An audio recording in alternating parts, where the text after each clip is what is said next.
Hey guys, welcome to what is this, the seventh episode, lucky number 7 of the Greatest Movie Podcast.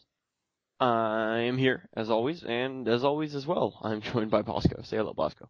Well, Very, very brief and to the point. So, Bosco, do you want to tell the good folks at home which movie we watched this week? it's like Mutiny on the Bounty. It's not even like Mutiny on the Bounty, it's actually just Mutiny on the Bounty, that's 100%.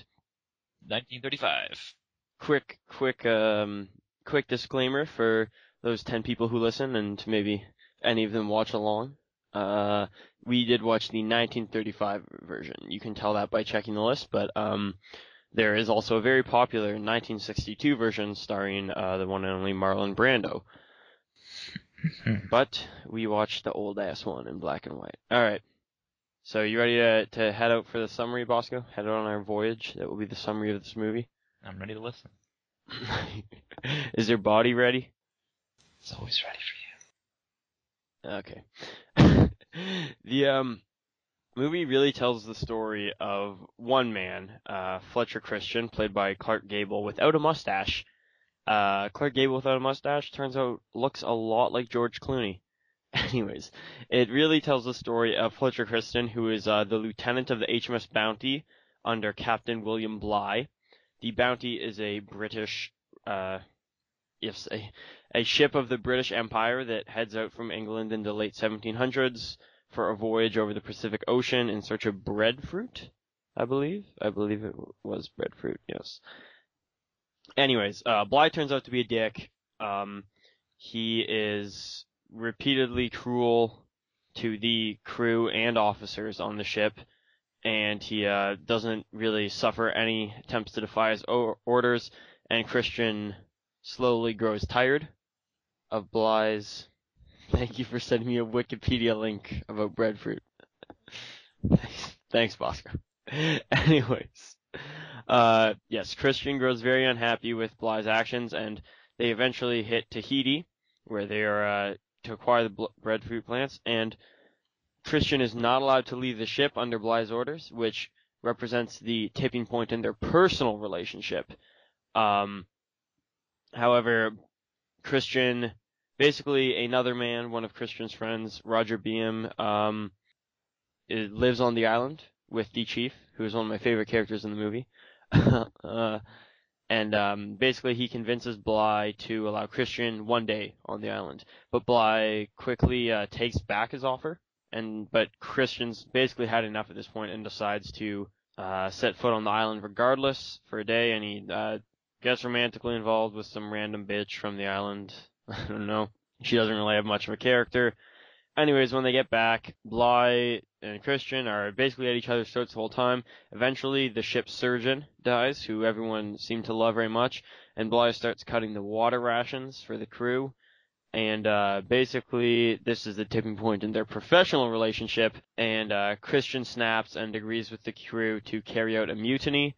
So they grab all the weapons from the ship, murder a couple of people, and send Bligh and his loyalists into little dinghy lifeboats and off to sea. However, Bligh and his people actually do manage to find, I think they find another British ship or another ship. I don't think they actually make it to land itself.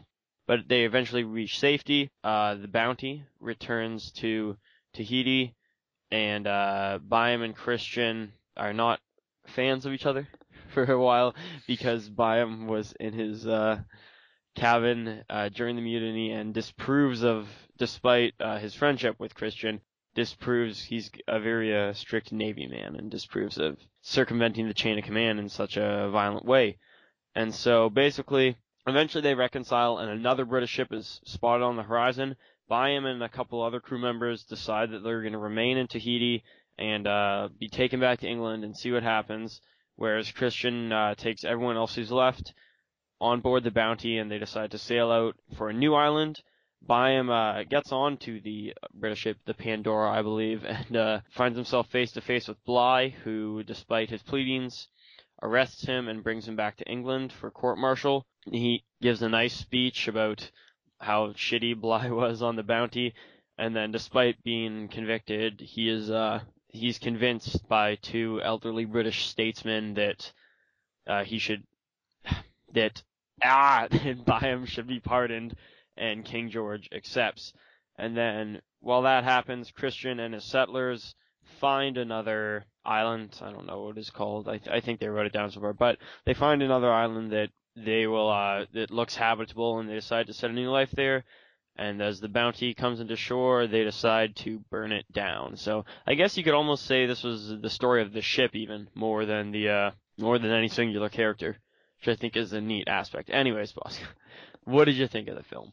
It wasn't bad. I mean, had a little choppiness to it. Had some really weird cuts about it in the opening bit. Like, you can see they're still talking, they would just cut it. But overall, it wasn't like bad. It progressed decently. It didn't feel like 2 hours. It felt, well, I mean, kind of. The opening was slow, but basically once you get past the opening, which is the slowest bullshit ever, it's pretty decent because Bly is a complete asshole throughout the movie. Yeah, I think this might be the first time where I feel more negative about a movie than you have, because I did not like this movie at all. I guess it's up to you, man. I mean, it's not bad once they arrive at the island, but I got to the Tahiti bit probably, I don't know, a third or a quarter through my summary, right? You don't get there until an hour into the movie, basically. And it's certainly better once they arrive at the island. But yeah, you said the beginning was very slow, and the beginning lasts, I don't know, 50 minutes, really. It's a little ridiculous. Also, yeah, there were a couple strange movie-making things, like bad cuts and stuff, that I thought they would be above at this point in time in film history. And also, I didn't think Clark Gable was that good in the movie. I thought he was kind of boring. Oh yeah, the movie was boring, but I mean, I'm just going off just the story, not by actually how it was done. It was interesting because they didn't all like the tricks. They developed Bly into an evil guy, but then I think that what kind of ruined that whole. Like, I'm kind of detracting from this a little bit. That's but fine. what kind of ruined the whole evil guy of Bly is he wasn't when he was circumnavigating, not circumnavigating, but he was navigating with the boat when he was eventually mutineered and he had like his own little open sailboat, whatever. He actually wasn't a douchebag. I mean, it kind of means to me it looked like it was taking from different perspectives. I don't know. It was kind of screwing with me. Yeah, when Bly ends up with his loyalists on the boat, he in what is basically described by everyone with him as an impossible thing, manages to lead them into safety.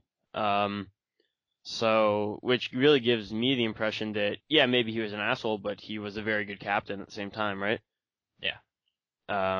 So it makes the whole mutiny a little clearer, especially because this is something that didn't happen in the historical event the movie's based off. Especially because people are killed by the mutineers, not Bly. Clark Gable pushes the gun away when some guy's gonna shoot Bly, but just people on the ship who are presumed loyalists to Bly. It's during an action sequence, so there's not a ton of time for exposition on who all these characters are. But basically, random crewmen about the boat, a bunch of them are murdered, and that, I don't know, when you look at it that light, it makes Clark Gable seem a lot more evil, if you ask me.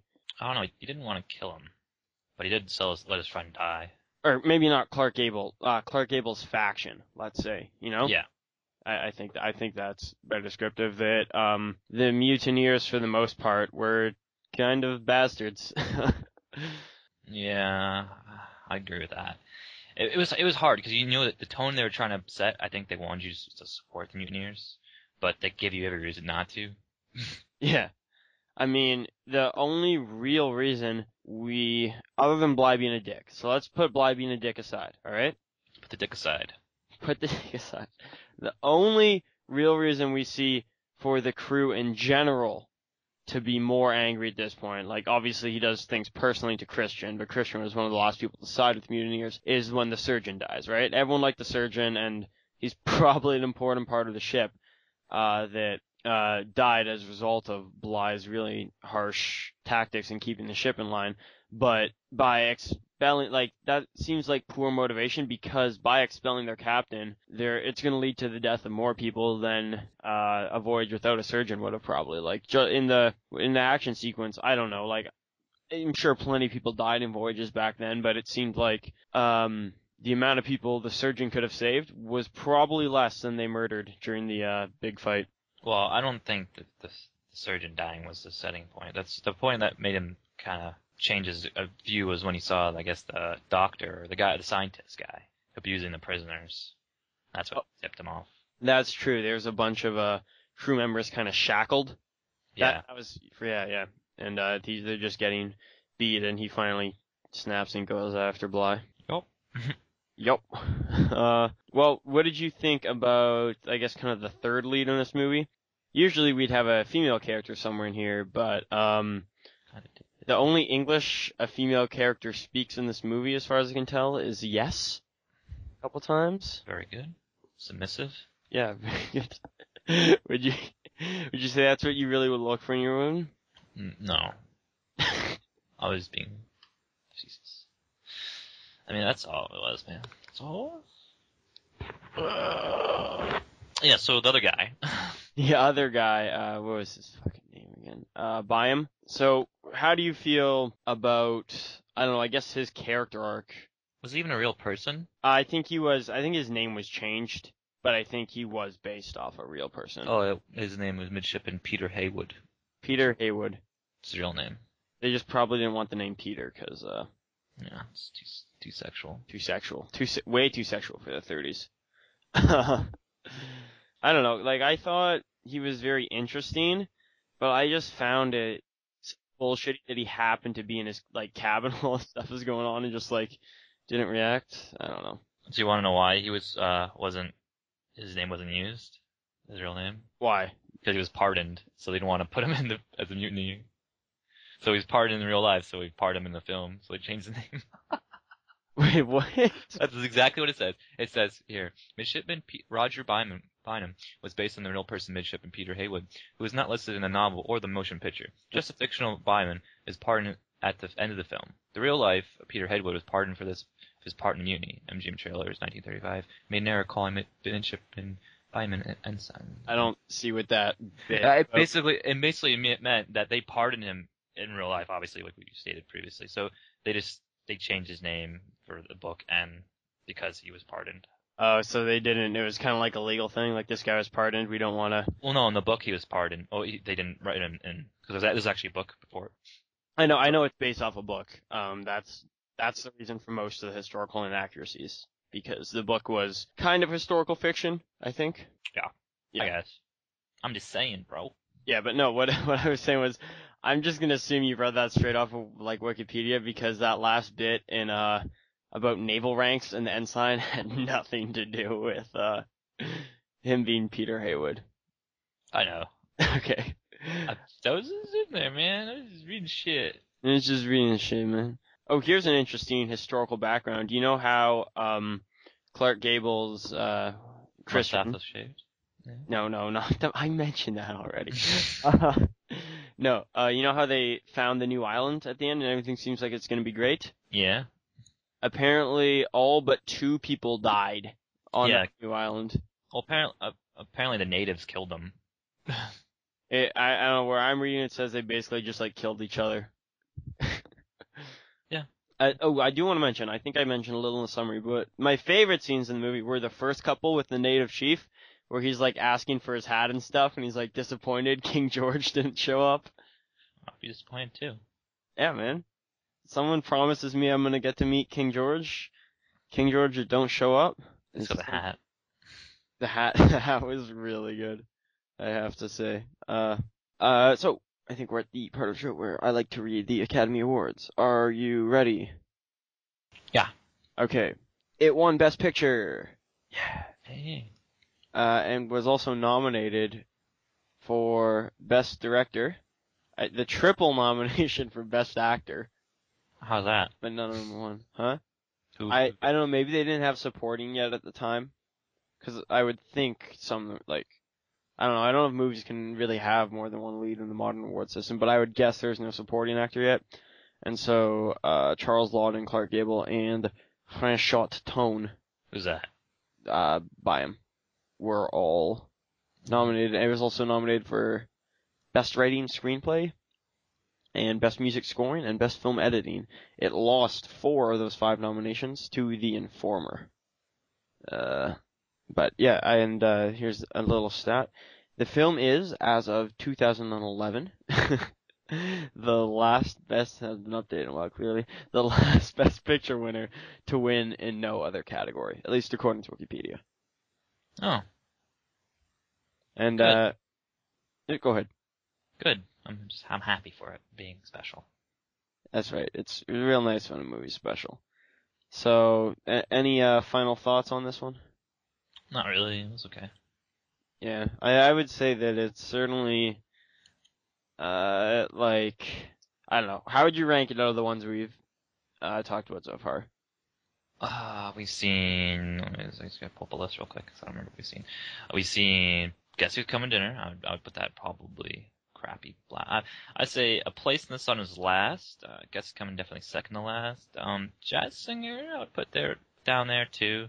I would put this next. It would be. I would say it'd be rank 5. 4. It would be 4. And I like Patton the most, Frankenstein, then My Fair Lady, and that'd be it. And then Bounty. So yeah, 4. Yeah. Okay, so 4 out of 7. I think. Yeah, that's good. I think it would probably be 6 out of 7 for me. What? Yeah. So which one? It was better than which one? The Place. The Place in the Sun. Yeah. It was worse than that. I'm sorry. It was The Place in the Sun is the only one that was better than it so far, in my opinion. That's the worst one. Yeah, whatever. All those movies are kind of crap. I'm just telling you. Patton was a great movie. Patton was a great movie. Great movie. This was movie. Well, I mean, because I'm comparing it with everything we've seen. That's the reason I think it's not that bad. To me, it's average. It's a middle road. Maybe I was just disappointed because this movie actually looked awesome. Does it?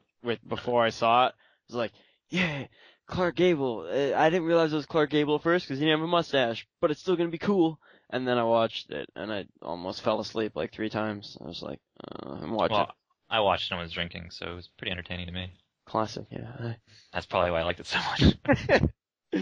All right. Here's our additional feature: 30-second review of Mutiny on the Bounty 1962 version. Go. It was okay. It made me want to pause. I paused it 5 times in the beginning. I was like, oh my god, this 5 minutes is lasting forever. Pausing it. I haven't seen it. All I know is that a female plays a more prominent role. I think. I'm not even sure. Okay. I'm giving a thumbs up. Give me a thumbs up through the internet. Hey, real quick, Beach Bungle. What movie will we be watching next week? Spider-Man 3? Nope, Fargo, but close. James Franco will be playing his arch nemesis, and he'll be eating pie, and it's gonna be so good. Yeah, that's basically the plot of Fargo. Lots of James Franco. James fucking Franco. He's actually an actor. Bosco, any final thoughts on Mutiny on the Bounty? It was okay. I wouldn't date it. I would probably take it out to dinner once. That's fair. I would probably I don't know, 4 tall boys and a thing of Smirnoff. I'd consider it, for a one-nighter. All right, Bosco. We'd like to thank you listeners on behalf of us both for being here. But just remember, fear is our best weapon. Goodbye. Can't believe you fucking take a quote out of every movie. So stupid.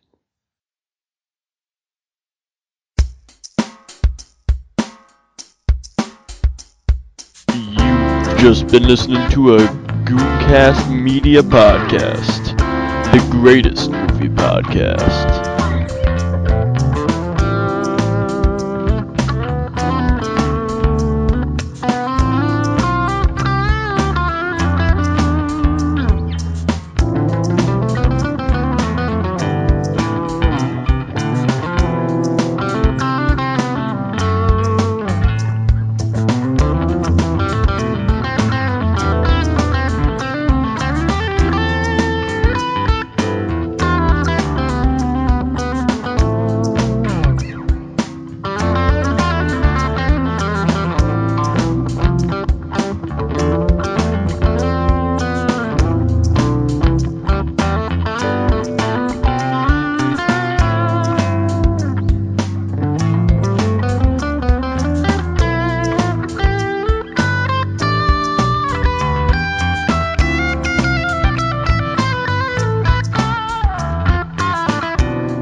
Oh, hello. Welcome to the best channel on the internet, courtesy of Hyundai. I don't think we're sponsored by Hyundai. Oh, shit. Alright. Okay. Let me pull up the movie on Wikipedia first so I can bullshit it again. Okay, fantastic, yeah. Just make sure you don't grab the 1962 version. Oh, yeah, almost